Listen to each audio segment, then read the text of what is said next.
नमस्कार दोस्तों, आज बात करते हैं अभी हाल में हुए जर्मनी के जो चुनाव हैं उसमें जो सबसे बड़ी पार्टी बनी है CDS, उसके जो प्रमुख हैं फ्रेडरिक मर्ज, उन्होंने कहा है कि वो अमेरिका से आज़ादी चाहते हैं। तो उन्होंने ऐसा क्यों बोला, इसके पीछे क्या कारण था, किस तरह से चुनाव हुआ और सारी गतिविधियों का असर किस तरह से यूक्रेन अमेरिका संबंध और जर्मनी के विश्व में संबंध, यूरोपियन यूनियन से संबंधों में पड़ेगा। तो आइए इन सभी चीज़ों का विश्लेषण करते हैं।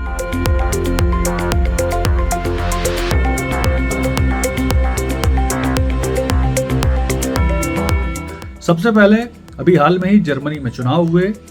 जर्मनी के चुनाव और जर्मनी के बारे में थोड़ा समझ लेते हैं। पहली चीज़ ये है कि जर्मनी दुनिया की इस समय तीसरी सबसे बड़ी GDP वाली अर्थव्यवस्था है और वहाँ पे जो गरीबी अमीरी का अंतर है वो काफ़ी कम है। प्रमुख रूप से जर्मनी विश्व को ऑटोमोबाइल, इंजीनियरिंग, फार्मास्यूटिकल और इलेक्ट्रॉनिक सामान का निर्यात करता है और बड़ी अच्छी इकोनॉमी है।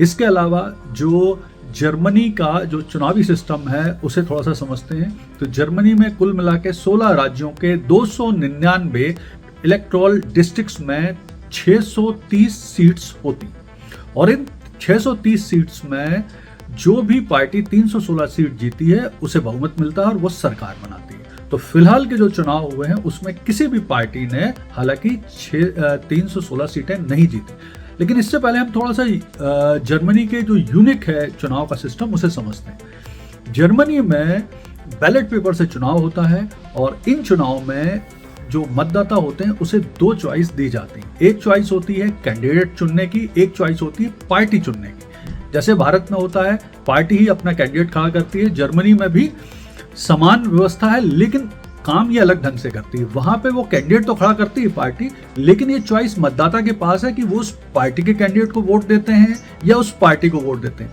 मतदाता चाहे तो पार्टी को वोट दें या मतदाता चाहे तो कैंडिडेट को वोट दें, यानी वो किसी पार्टी की आइडियोलॉजी को पसंद कर सकते हैं लेकिन उस कैंडिडेट को पसंद नहीं कर सकते, या कई बार वो कैंडिडेट को पसंद करते हैं लेकिन पार्टी को पसंद नहीं करते। तो उनके पास ये दोनों चॉइस होती है। एक बार जब वोटिंग हो जाती है तो फिर देखा जाता है कि किस पार्टी को कितने % वोट मिले और उन % वोटों के आधार पर ही उस पार्टी को सीट का अलॉटमेंट होता है।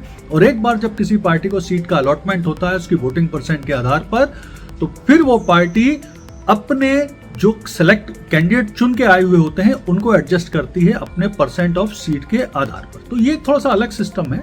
हालांकि अभी किसी भी पार्टी को 316 सीट नहीं मिली। तो फर्स्ट 3 पार्टी कौन सी हैं, आइए उनके बारे में बात करते हैं। तो इस बार जर्मनी का जो चुनाव है उसमें सबसे बड़ी पार्टी बनकर उभरी है फ्रेडरिक मर्ज की CDS, जिसको हम कहते हैं क्रिश्चियन डेमोक्रेट्स यूनियन। इसे कुल मिला के 208 सीट मिली हैं और वोटिंग % है इसका 28।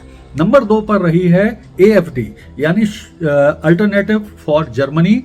इसे 151 सीट मिली है और 20% वोटिंग % मिला है। इसके बाद तीसरे नंबर पे है सोशल डेमोक्रेट्स पार्टी, जिसे 121 सीट मिली है और वोटिंग % है इसका 16। तो ये 3 प्रमुख रूप से पार्टियां हैं जिन्हें जीत मिली। अब देखते हैं फ्रेडरिक मर्ज ने क्यों बोला कि वो अमेरिका से आज़ादी चाहते हैं। तो इसके पीछे बहुत सीधा सा कारण है कि अमेरिका की नीति ट्रंप के आने के बाद जिस तरह से चेंज हुई है और जिसका नुकसान हुआ है जर्मनी को और हो रहा है उस पर बात करते हैं। फ्रेडरिक मर्ज का कहना है कि जर्मनी अपने डिफेंस के लिए पूरी तरह से अमेरिका पर निर्भर है। अमेरिका की जो नीतियां होती हैं, विदेश नीतियां, वो जर्मनी को मानना पड़ती हैं। जैसे जर्मनी चीन से कैसे संबंध रखेगा, अमेरिका रूस से कैसे संबंध रखेगा, रूस से गैस लेगा या नहीं लेगा, ये सब तरह की चीज़ें डिसाइड अमेरिका करता है और जर्मनी उसे फॉलो करता है। हाल में ही जब यूक्रेन और रूस का जो युद्ध हुआ उसमें अमेरिका के कहने पर जर्मनी ने रूस से नेचुरल गैस नहीं ली, जिससे उसकी इकोनॉमी को बहुत नुकसान हुआ।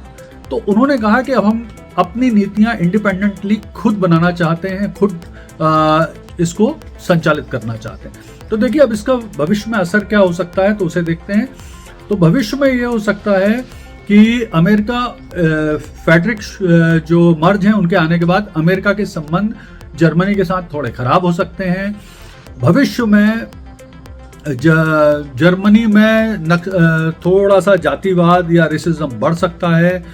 ट्रंप और एलन मस्क जो AfD पार्टी है जो 3 साल पहले ही बनी है उसको समर्थन दे सकते हैं और उसे आगे बढ़ने में हेल्प कर सकते हैं, जिससे भी थोड़ी सी प्रॉब्लम जर्मनी की फ्रेडरिक मर्ज सरकार और अमेरिका बीच आ सकती हैं।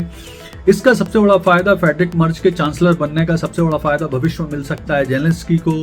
फ्रांस के राष्ट्रपति मैक्रो भी फ्रेडरिक मर्ज के समर्थक हैं। भारत को भी फ्रेडरिक मर्ज से काफ़ी उम्मीद है और भारत के संबंध भी बेहतर हो सकते हैं फ्रेडरिक मर्ज से। तो कुल मिला के ये एक डेवलपमेंट है जो चल रहा है और फ्रेडरिक मर्ज अप्रैल माह में ओलाफ शुल्ज के स्थान पर जर्मनी के चांसलर बनेंगे, लेकिन वो चांसलर तब बनेंगे जब वो कुछ और पार्टियों के साथ अपना एक गठबंधन बनाकर सरकार बनाने के लिए बहुमत पेश करें। धन्यवाद।